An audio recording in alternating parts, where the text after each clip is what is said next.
500 కోట్ల రూపాయల పనులు జరిగాయి ఈ నియోజకవర్గంలో అని చెప్పేసి ఆయన చెప్తున్నారు కదా సార్. మరి తను పూనుకోకపోతే 500 కోట్ల రూపాయల పనులు జరుగుతాయా సార్? మరి జరిగాయమ్మా. ఎన్ని కోట్ల పనులు బాకీ ఉన్నాయో చెప్తే, వెనుకబడిన కాలనీలు ములిగిన ఉదంతంలో దానికి ప్రతిచర్య ఏ విధంగా ఉందో, అది శానిటేషన్ విషయంలో నిన్న వెళ్తేనే కదా, నిన్నటికి కూడా సొల్యూషన్ లేనట్టే కదా. నిన్న ఆయన ఒక ఉప ముఖ్యమంత్రి స్థాయిలోనూ, పక్కన నారాయణ గారు క్యాబినెట్ హోదా మంత్రి స్థాయిలోనూ ఇద్దరు ఉండి శానిటేషన్ విషయంలోనూ అక్కడ చీపులు పెట్టి నేను తొడవాలా అన్నదంటే నిన్నటిదాకా ఆ సమస్య సొల్యూషన్ లేనట్టే కదా. 500 కోట్లు పెట్టి అద్భుతాలు చేసామంటే ఇది మాడాలా అది మాడాలా చెప్పు. కుళ్ళుముండ కల్లం పచ్చడి గురించి చెప్పాలా, అర్ధాకలతో ఉన్నట్టు గింజి పోసిన దాని గురించి చెప్పాలా? అది కనేకెళ్ళదు. అంటే అవగాహన లేని మంత్రులు ఎమ్మెల్యేలు ఉన్నారంటారా సార్? మరి మిగిలిన సంగతి నాకు తెలియదు, కానీ అసలు ఏ అవగాహన లేని మంత్రి అయితే మాత్రం పవన్ కళ్యాణ్ గారు. సార్ ఆయనకి అన్ని అవార్డ్స్ వస్తున్నాయి. కరాటీలో మనం చూస్తే మొన్న అయితే ఒక ఆయుధం కూడా ఎవడో ఇచ్చినోడు ఎవడో వాళ్ళకి బ్యాక్గ్రౌండ్ చెక్ చేయ ఒకసారి. ఇంతవరకు జరగంది పవన్ కళ్యాణ్ గారికి జరిగిందని చెప్పేసి ఇంత ఎలివేషన్స్ ఇలా ఉంటే మీరు ఎవరిచ్చారు అని అంటారేంటి సార్? గతంలో కరాటా ట్రైనింగ్ ఇన్స్టిట్యూట్స్ కొన్ని ఉన్నాయి నాకు తెలిసి హైదరాబాద్లో. ఒక బ్లాక్ బెల్ట్ హోల్డర్ సుమన్ గారిని పిలిచి వాళ్ళు అవార్డులు ప్రదానం చేయడం నేను చూశాను చాలాసార్లు, చాలా సందర్భం. నువ్వు చూసి ఉంటావు, చూసావా లేదా? ఇప్పటికీ కూడా కొన్ని ప్లేసెస్లో పిలుస్తాం కదా. ఇప్పుడు మార్షల్ ఆర్ట్స్లో ఎవరు అతను? ఇప్పుడు ఆయన ఎవరు నిన్న ఒక భయంకరమైన విపరీతమైన డ్రెస్ ఒకటి వేసి ఆ డ్రెస్తో కత్తితోటి ఇచ్చి ఆయనకి ఏదో అవార్డు ఇచ్చారు ఆయనకి. అంటే అది సాంప్రదాయ దుస్తులు అని చెప్పేసి. అవునండి, అవన్నీ సాంప్రదాయం నేను ఒప్పుకుంటాను. ఎందుకంటే ఈ మధ్యన సాంప్రదాయాలు పరిరక్షించడానికి కన్వర్టెడ్ హిందూ అయిన మా పవన్ కళ్యాణ్ గారు ఈవెన్ నా కుంఫు అలాంటి వాటికి కూడా సాంప్రదాయ దుస్తుల్లోనే అక్కడ కటింగ్ కూడా చేయించుకుని వెళ్ళారు ఆ దుస్తులకు తగ్గట్టు. సరే అదంతా బాగానే ఉంది, కానీ ఇచ్చినోడు వాడు. ఇప్పుడు కొన్ని యూనివర్సిటీలు డీలిట్, కళాప్రపూర్ణ ఇలాంటి బిరుదులు ఇస్తూ ఉంటాయి, గౌరవ డాక్టరేట్లు. వాటికి ఒక అథెంటికేషన్ శాంక్చురిటీ ఉంది. ఇప్పుడు ఈయన ఎవరైతే నిన్న ఆయన ఇచ్చారో ఆయన వృత్తి ఏంటి, ప్రవృత్తి ఏంటి, ఆయన ముందు ఏటి చేసేవారు, అవన్నీ ఒకసారి బ్యాక్గ్రౌండ్ చెక్ చేసి ఆ అవార్డుకి ఇంత క్రెడిబిలిటీ ఉంది, బ్యూటిఫుల్ అవార్డు ఈయనకి వచ్చిందని చెప్తే దాని గురించి మనం మాడచ్చు. అంటే ఇక్కడ ఓల్డ్ సిటీలోకి చెందిన ఒక సైకాలజిస్ట్ సంథింగ్ ఏదో ఆయన పేరు, సైకాలజిస్ట్ ఇంకా పేర్లు పెట్టు కాదంటారా? రోడ్ల మీద టెంట్లు వేసుకుని మూలికలు అమ్ముతూ ఉంటారు కొంతమంది, తెలుసు కదా. అది కొంచెం ఇంప్రూవ్డ్ వెర్షన్, అంతకన్నా ఇంకేం లేదు. పేపర్స్లలో చూస్తే, న్యూస్లలో చూస్తే చాలా గొప్పగా ఉంది. ఉన్నాయి వాళ్ళకి సంబంధించిన అన్ని ఛానళ్ళు వాళ్ళవే అయినప్పుడు తప్పిలగూడి, మా ఊర్లో తప్పిలగూడి కొట్టినట్టు కొడతారు వాళ్ళు. మన కేతిరెడ్డి గారు చెప్పారు చూడు, మమ్మల్ని సబ్స్క్రైబ్ చేయండి అంటే వెనకాతల మ్యూజిక్ కొడతాడు మొగుడు అని. అలాంటి మొగుడు బ్యాచ్ వీళ్ళు అందరూ ఈ తప్పిల ఛానల్ వాళ్ళు అని చెప్పి పవన్ కళ్యాణ్ అక్కడ అని చీదినా వీళ్ళు అదేంటండి పాయసం చీదారట ఆయన, మనందరం ముక్కుచీవుడు చీదితే అని రాసే అంత సామర్థ్యం ఉంటుంది ఈ తప్పిలో కలుతారు. అంచేత వాళ్ళకి కాళ్ళేసాటి వాళ్ళు రాసినందుకు నువ్వు నీ జన్మ ధన్యం అయిపోద్ది. అంటే నువ్వు ఇప్పటికి కూడా మారలేదు దైద్యగూడ ఛానల్ చూడడం. అలాగా సార్. అంటే ఇంత గొప్పగా ఆయన పేరు ప్రఖ్యాతలు మన రాష్ట్రానికి తీసుకొస్తున్నారు. ఇంతవరకు ఇప్పుడు జర్నలిజం చదివిన పాపానికి నేనే ఆడవడానికి బ్యాక్గ్రౌండ్ చెక్ చేసి మాట్లాడుతున్నాను. నువ్వు పెద్ద తీసుమార్కాన్ని జర్నలిస్టు కదా, కులప్రాతిపద మీదకి వచ్చినాడు, మరి ఆ పాటి ఆలోచించి రాయొచ్చు కదా. ఎవడు రేడి ఇచ్చినాడు అని.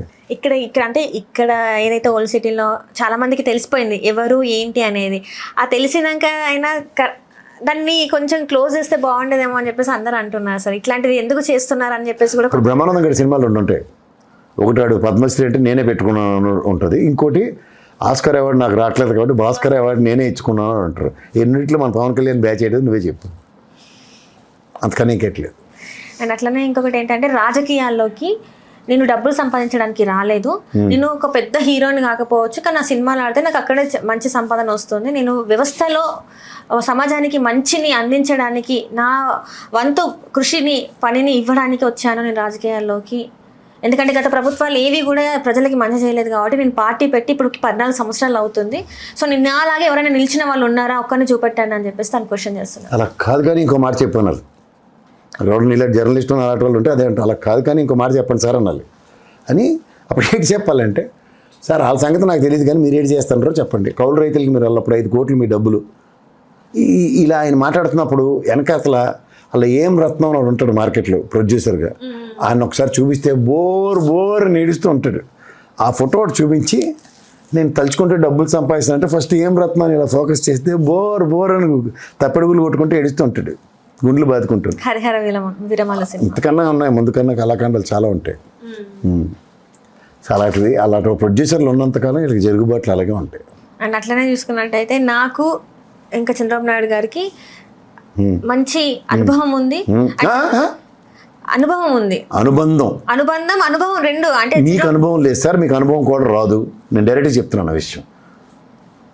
అక్కడికి చంద్రబాబు గారి అనుభవం కూడా ఇప్పుడు కొట్టొచ్చినట్టు కనబడుతున్నాం అందరికీ. ఆయనకున్న అపార అనుభవం ఏంటో అన్నది మైక్రోస్కోప్ కూడా అక్కడ ఇలా కళ్ళు తెరిచి చూస్తే కనబడిపోతున్నాయి మాకు.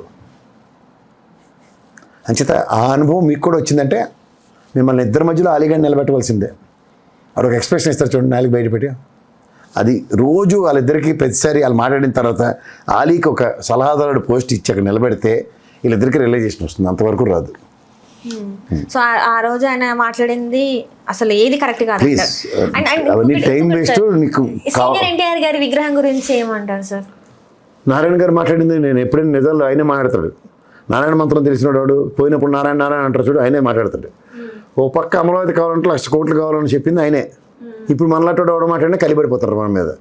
అలాగే డబ్బులు లేవు చెప్పింది కూడా నారాయణ గారే.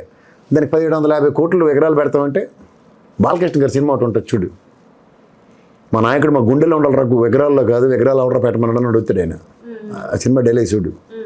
అది వీళ్ళకి వర్తించదో నాకు తెలియదు. సచ్చినోడికి శారీ కావాలని చిన్నప్పుడు మనం చదువుకున్నాం. సీనియర్ ఎన్టీఆర్ రామారావు గారు ఉన్నంతకాలం ఎలాంటి గౌరవం ఇచ్చారో సభ్య సమాజానికి అందరికీ తెలుసు. ఆయనే లబోదీపమని ఎలా మొత్తుకున్నాడో ఇలా మనందరికీ తెలుసు. వీళ్ళందరూ తెలుగుదేశం వాళ్ళే. ఇప్పుడు నారాయణ కొత్తగా వచ్చి పారాచూట్ వేసుకొచ్చాడు బిజినెస్ పెట్టినతో. కానీ ఇంతకన్నా ముందున్న వాళ్ళందరి గురించి ఒకసారి అడిగి రామారావు గారి గురించి పొంకాలు చెప్తారు. మరి ఆయనకి ఎయిడ్ చేశారన్న విషయం మాత్రం ఆవిడ చెప్పడు.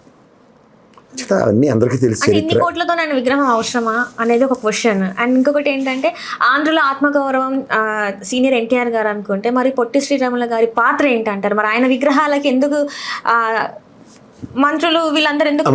విగ్రహాలతోనూ కొంతమంది విలువలు మనం మెజర్ చేయలేం. పెద్ద విగ్రహం పెట్టిన రామారావు గారిని తక్కువ చేయలేం, ఎక్కువ చేయలేం. అలాగే పొట్టి శ్రీరాములు గారి విగ్రహం పెట్టినందుకు లేకపోతే పెట్టినందుకు రెండింటికి మనం ఆయన తక్కువ చేయలేం. వీళ్ళందరూ చరిత్ర పురుషులు. చరిత్రలో వాళ్ళకి ఒక స్థాయి ఉంది అంతే. అంటే పొట్టి శ్రీరాములు గారిని నేను ఫాలో అవుతున్నాను, ఆయన ఫాలో నేనని చెప్పేసి పవన్ కళ్యాణ్ గారు చెప్తున్నారు. ప్లీజ్, ఆయనకి తల తోక ఉండదమ్మా. ఆయన ఏం మాట్లాడారు ఆయనకి తెలియదు అసలు. నువ్వు ఆయన పట్టుకుని ప్రతిదీ నన్ను అడక్కు. ఆయనకి ఏం తెలియదని వదిలి ఫస్ట్. నేను అదే చెప్తున్నాను కదా. ఇవాళ నీకు మనం అడ్డా మీద కూలీలను ఎప్పుడైనా చూసావా? ఆయన ఇవాళ పిలిచారు, మా ఇల్లు కొట్టినారు బాబు, ఈ బెడ్లన్నీ ఎత్తి బయటేయాలంటే ఇల్లు పని చేస్తాడు. రేపొద్దున అలా సున్నాలు వేస్తారు మా ఇంటికి, కింద క్లీనింగ్ చేయాలంటే దాచి చేస్తాడు. వచ్చి మూడో రోజు వచ్చి ఆ సున్నాలోడికి బకెట్ అందించాలంటే 3 రోజు పని చేస్తాడు. ఏం పవన్ కళ్యాణ్ అంతే. ఆయనకి ఏంటి తెలియదమ్మా. ఓ తెల్ల కాగితం లాంటాడు, రోజుకు కథ రాసిస్తారు ఆయనకి. ఆ కథ చదివి పరవశించిపోయి ఇంటికి వెళ్ళిపోతాడు ఆయన. అంతేగాని రాష్ట్రానికి అయితే ప్లీజ్. ఎన్నికల ముందు చాలా మాట్లాడారు కదా సార్. అప్పుడు కూడా అంతే, ఎవడో రాసి ఇచ్చింది మాట్లాడడమే. ఇప్పుడు అంతే, అంతకన్నా ఇంప్రూవ్మెంట్ ఏం లేదు. ఆ రోజు ఆడపిల్లల మీద చేయిస్తా ప్లీజ్. అవన్నీ పాత పెట్టకథలు, అవన్నీ వాళ్ళు ఆ డైలీ సీరియల్ నడిపించుకుంటారు. వాళ్ళని వదిలి ఆ దరిద్రం నుంచి బయటకు వచ్చాము. అర్థం ఏం కాదని తెలుసుకోండి. రాష్ట్రంలో ఏ ఆడపిల్లకి ఏమవలేదు. వీళ్ళు చెప్పినవన్నీ అబద్ధాలు. నీకు గట్టిగా చెప్పేసినాను. ఆ తల తోక లేకుండా మా పవన్ కళ్యాణ్కి అదే అసెంబ్లీ పార్లమెంట్ సమావేశంలో మొహం ఇడిచేశారు. అయినా సరే ఇంకా మాట మాట్లాడడానికి లేకుండా ఈ మధ్య మళ్ళీగా ఆయన పూర్వంలో మర్చిపోయిన సార్వభౌమత్వం పదం మళ్ళీ ఎత్తుకున్నాడు. ఇది latest technology Pawan Kalyan. Please, అవన్నీ నాకు తెలియని విషయం. Go and talk to Anithamma. ఎందుకంటే గంజాయి అక్కడ ఎక్కువ అయిపోతుందని చెప్పేసి బాగా వినిపిస్తుంది సార్. సో మరి గంజాయి ఎక్కువ అయిపోకుండా ఉండడానికి మనం ఏమైనా ఫారెస్ట్ ల్యాండ్లను షేర్ చేసుకోకుండా మనం ఏమైనా భూగోళం కానీ దూరంగా ఉన్నామా? అరకు, పాడేరు, సీలేరు ఇవన్నీ ఎంత ఉంటాయి? ముంచుకు పుట్టి దాకా మందే. అక్కడ ఏమైనా ఖర్జూరాలను గోమేధికలు పండిస్తారు అనుకుంటున్నావా? అదే ఇష్టం వచ్చినట్టు పండితే దొరికినట్టు ఉపాధి లేని వాళ్ళు అందరూ ఏడి చేస్తారు. కరెక్ట్ అంటారా మరి? ఇప్పుడు తిరుపతి పరిసర ప్రాంతాల్లో రేణుగుంట నుంచి ముందుకు వెళ్తే ఏదైతే తిరుమల కొండలు శేషాచలంకి వెళ్తే ఎర్రచందనం కొట్టుకుని దొంగలు తెచ్చుకొని అమ్ముకునే వాళ్ళు ఉంటారు, స్మగ్లర్లు అంటాం. ఎంతమంది ఉంటారు అక్కడ పరిసర ప్రాంతాల్లో? లెక్కట్టచ్చు వేల మీద. అంతకన్నా ఎక్కువ మంది ఉండరు కదా. నువ్వు తిరుమలలో ఉన్న వాళ్ళు అందరూ ఎర్రచందనం కొట్టుకుని బతికేస్తున్నారు, అక్కడ అన్యాయం చేసేస్తున్నట్టుగానే ఉన్న స్టేట్మెంట్ లాగే ఉంటుంది. నీ చేతనైతే సెట్ ఆఫ్ పీపుల్ ఉన్న పట్టుకోవాలి. అప్పుడు వెళ్ళి గన్నెట్టి కాల్ చేసావు కదా మొత్తం అడవంతాను. 13 మంది చచ్చిపోయారు కదా తమిళ కూలీలు. అలా నువ్వు చేయవలసిన పనులు ఏది చేయకుండా ఎక్కడ పడితే అక్కడ గంజాయి మెచ్చలబడిగా ఉందంటే గంజాయి తీసుకొస్తున్న బోర్డర్లు చెక్ పోస్టులు పటిష్టం చేయి. అడవుల్లోంచి నెత్తివి పెట్టుకొచ్చిన వాళ్ళు ఉంటారు అరకు దీంట్లో నుంచి. అలాంటి వాళ్ళని ఎక్కడెక్కడ ఉన్నాయి ఆ పోస్టులు పెట్టి పట్టుకోవడం మీకు చేతలో ఉంది. గత ప్రభుత్వమే వీటిని ఎంకరేజ్ చేసి పంటలు పండించారు గత ప్రభుత్వం వీళ్ళు చెప్పినట్టు. ఇప్పుడు వీళ్ళు పొక్కలేండ్రు మీ దగ్గర ఉన్నాయి కదా. వాళ్ళు యోగి ఆదిత్యనాథ్ మీరు సరదా పడతాను కదా పవన్ కళ్యాణ్. పొక్కలేండ్రు లేడు దున్నించి అందులో వరినట్లే లేదా ఖర్జూరం మొక్కలే,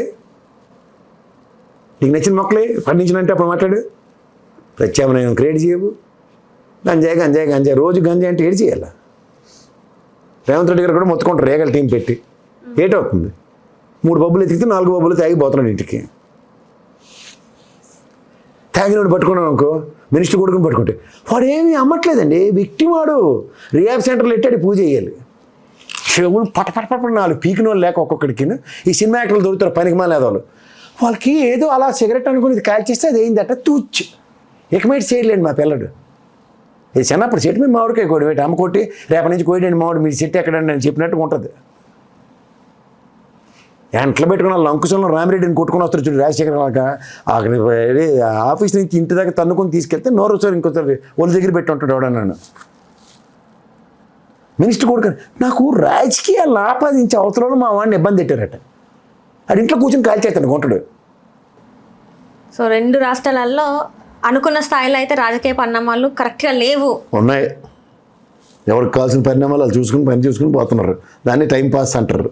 చిన్నప్పుడు మేము కరెంట్ పాస్ ఆడు. ఇప్పుడు ఇక్కడ ప్రజలు అన్యాయం అవుతున్నారు కదా సార్. 2 తెలుగు రాష్ట్రాలలో రైతులు, ప్రజలు, యూరియా సమస్యలు. ప్రజలకు న్యాయం జరిగినా వాళ్ళు అలాగే ఉన్నారు, అన్యాయం జరిగినా అలాగే ఉన్నారు. అంటే ఇది ప్రజా సమస్యలు, ప్రజల ఉద్యమాలు అన్నీ కథల పోలి కబుర్లు నేను చెప్పను. వేస్ట్ అంటారు మనం మాట్లాడుకుని కూడా. Time waste. 5 ఏళ్ళకి వాళ్ళు డెసిషన్ తీసుకుంటారు, దాంతవరకు ఓపికపడి చూడడమే. నేను అంత మాట అనేసారు ఒకటేసారి. ఇంకేటి చేయాలి? ప్రశ్నించొద్దు, పార్టీ పెట్టాలి. ప్రశ్నించాలి అంటే పార్టీ పెట్టాలి. ప్రశ్నిస్తామని తెలిస్తే ఇంకో పార్టీతో పొత్తెట్టుకోవాలి. ప్రశ్నిస్తున్నాడని ఇంకొంచెం డౌట్ వచ్చిందంటే విలీనం చేసేసుకోవాలి. అంతకని ఇంకెట్లేదు. అదే లాజిక్ ఇప్పుడు ప్రశ్న అన్నదాన్ని. ఇప్పుడు మీరు కానీ నేను కానీ క్వశ్చన్ చేస్తే ఇంక మన తర్వాత అరెస్టే అంటారా మరి? నేను ప్రశ్నిస్తున్నాను, నువ్వు అడుగుతున్నావు. మన వీడియోలు ఎంతమంది చూస్తున్నారు? వాళ్ళకే పరిమితం అవుతున్నాయి. మన దేశ ప్రజలను ఉద్దేశించి అని చెప్పగలుగుతున్నావా? రాష్ట్ర ప్రజలను ఉద్దేశించి చెప్పగలుగుతున్నావా? మన వింటున్నాడే. మనం తిట్టడానికి వాళ్ళకి టైం సరిపోవట్లేదు.